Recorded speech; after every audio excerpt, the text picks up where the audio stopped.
Chapter 15, Enervate, said Nicholas. She groaned and closed her eyes back up. I hate you, Harry Potter. Nicholas morphed back into his natural form of Harry Potter. No, you don't, sugar britches. You love me. Oh, Harry, was all she said before hugging her friend violently. She clung onto her annoying best friend and was having a bit of an emotional episode. You do realize I'm going to get revenge on you. I know, Holmes, I know. But I wanted to make certain that I deserved any and all said revenge. A chuckling Harry replied. Hermione smacked her friend in the head and pushed away. She collected herself into her more focused, studious mindset. So Nicholas Flamel is just a name like Dread Pirate Roberts, passed down and only remaining useful for as long as the secret is kept. Harry nodded. Hermione's eyes widened. You taught us 7th year! Harry snickered. That's why you like the Dowder curse so much. It really did make you the man you are today. Harry gave Hermione a small, quiet golf clap. Oh, Harry, you know, it kind of ruins the point when Superman's alter ego is Batman. Harry shrugged. It's still a place to hide. No one would suspect it. And the Sorcerer's Stone was a cool-looking rock that makes the name Nicholas Flamel seem much more impressive. Hermione shook her head and sighed. You just like making all my books wrong, don't you? Harry shrugged. I didn't write them. He paused and thought for a second. Well, not all of them, Hermione huffed. Oh, geez. I can't believe I'm saying this, but you've been rightfully so smug and cheeky, leading the search for yourself. She shook her frustrated head, hiding in plain sight in the least likely spot. Harry was trying to see if she would even react to the numerous smarmy nicknames. You have got to look at it from my perspective. Can you imagine how funny it is from my point of view? You, who must know everything, trying to figure out the mystery of where in the world is Harry Potter. Hermione just groaned. Now imagine how much fun it's going to be for you to know and be unable to tell anyone else. Hermione whimpered. You know, Buttercup, you'd make a great perennial Flamel. Harry burst out laughing. I'm just kidding. Slow down. Your reaction was priceless. Oh, man, this is going to be fun. Hermione went back to whimpering. Harry put on a very serious face. Besides, if we're really going to figure out where Harry is hiding, we need to be open and honest with each other. Hermione scowled a bit, cast a sonorous on herself, and managed to yell out, No! Harry just laughed. You really need to work on your keeping secrets there. I warned you this was a big one and required a much more stringent secrecy spell. Hermione went back into defense mode. All those secrecy spells preventing Nicholas from talking about Harry. Even all the spells at the order meeting before school started. You were just making it all up as you went, weren't you? Harry really was trying not to snicker and smile too much, but it was not easy. Every indignant face Hermione made, or frustrated sigh, was another small battle won in Harry's mind. I'm going to go crazy, unable to whine and moan about you, aren't I? Harry smiled and felt a bit of pity for her. Well, it appears fate doesn't want you to snap just yet, as while you were unconscious, Albus called in a life debt Nicholas Flamel owed him. He's under the same secrecy spell you are, and he knows just about everything, too. Just about everything, too. Just about everything, Hermione asked. Harry smiled. Well, I'm not about to give away all my secrets now, am I? Harry morphed his appearance into a different one. Where would the fun be in that? Hermione gasped. You're my geek friend. Harry morphed back. Are you sure about that? I might just know Corey and have helped him on the program. Hermione shook her head.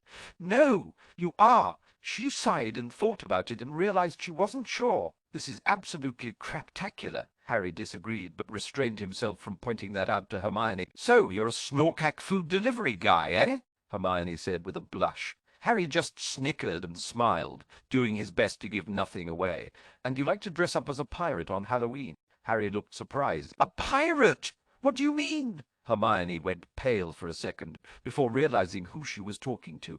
You were the pirates. Admit it. Harry looked as innocent as he ever had. Hermione, I have no idea what you're talking about. Hermione broke down into tears. Harry, she sniffled out. I just can't take this. You have to stop lying to me. She put her head down in her arms and just sobbed. It's too much. Too many lies. Too many deceptions. Harry rolled his eyes. Too much overacting. I know you better than anyone, Holmes. She snapped her tear-free face back up.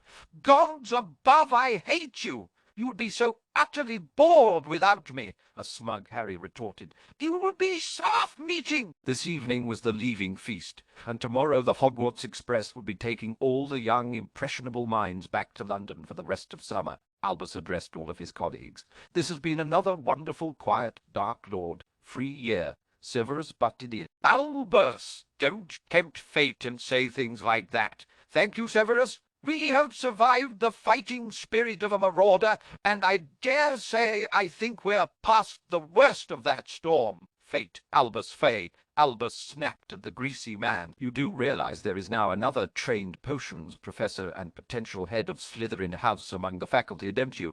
Severus wisely shut up, but Draco puffed himself up proudly. An unexpected burst of pleasure ran through the blonde ponce, and he let out an undignified shriek and briefly shivered a spasm.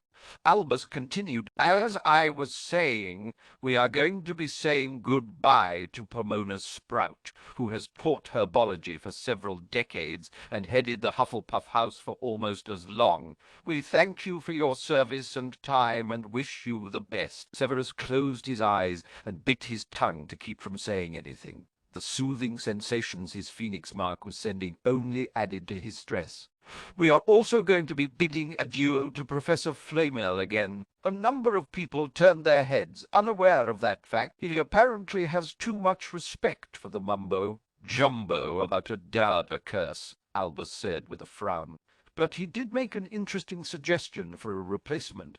Albus looked around at the attentive faces. He recommended tracking down the Light Lord Potter and guilting him into taking the position. Severus opposed. Albus, that horrible little boy, cannot possibly teach properly. Nicholas just snickered. Albus looked at his potions professor. Really, Severus? Because I found he taught me a lot. Albus raised a challenging eyebrow about myself. Draco started snickering and was rewarded with a cuff in the head from Severus. Tonks looked hopeful. You think we will be able to find him and trick him into teaching? Nicholas suggested. I'm not sure tricking him is the best way to do it, but don't worry about finding him. I intend to dedicate my summer to discovering all I can about that cheeky bugger and forcing him into honoring his duty to this school. Tonks smiled. Man, what would we do without you, Nicholas? Albus and Hermione had identical winces, though Hermione's was accompanied with a loud urge. Tonks was nodding. We wouldn't even have a chance of getting Harry without you.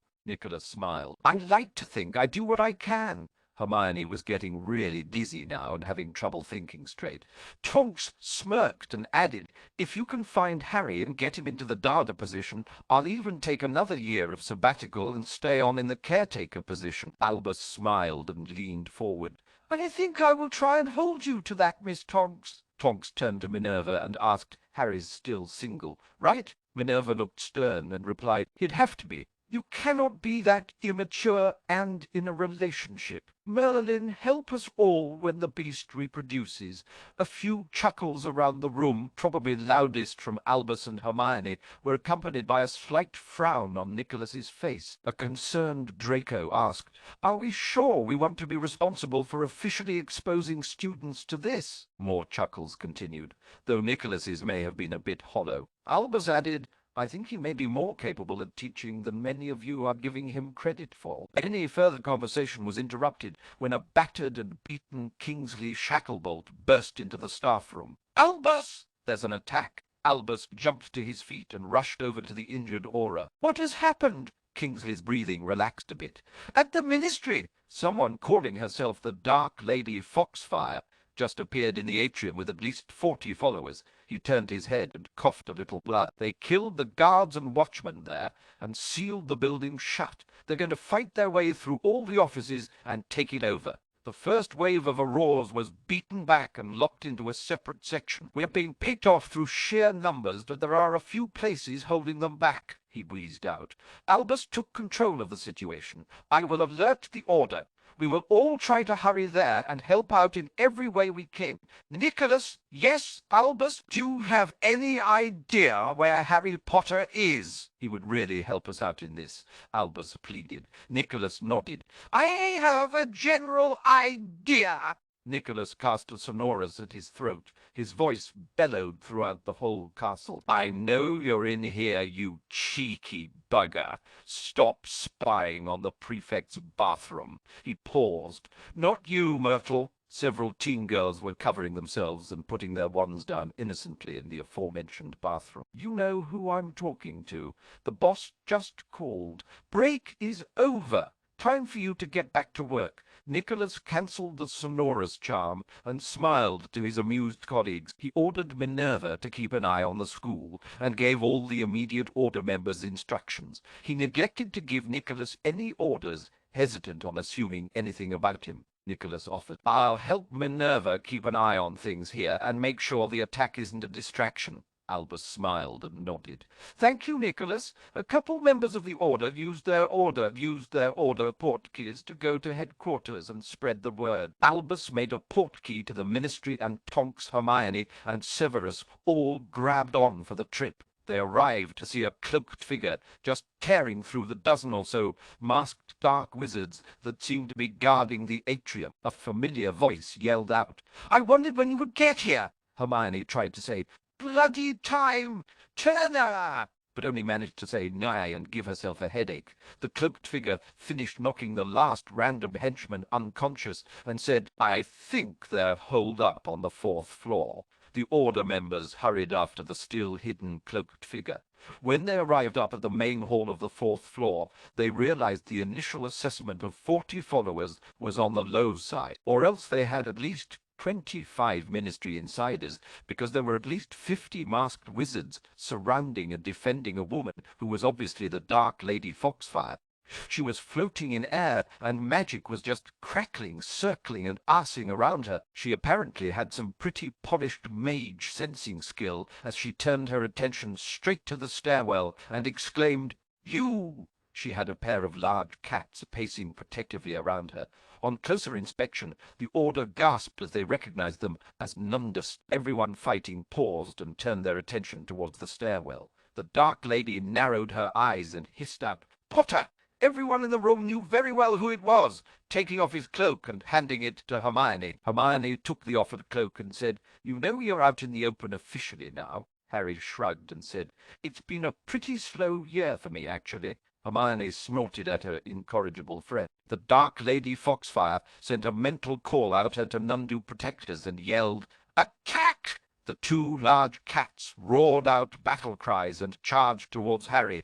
Harry winked at the Order members standing behind him and turned and sprinted right towards the raging Nundus. He leapt and in mid-air transformed into a much larger Nundu and smacked both of the smaller ones viciously on the nose like a mother scolding her children. Both cats whimpered and laid down, hiding their heads in shame. The giant Nundu that was Harry Potter continued his charge and tackled the frightened Dark Lady Foxfire.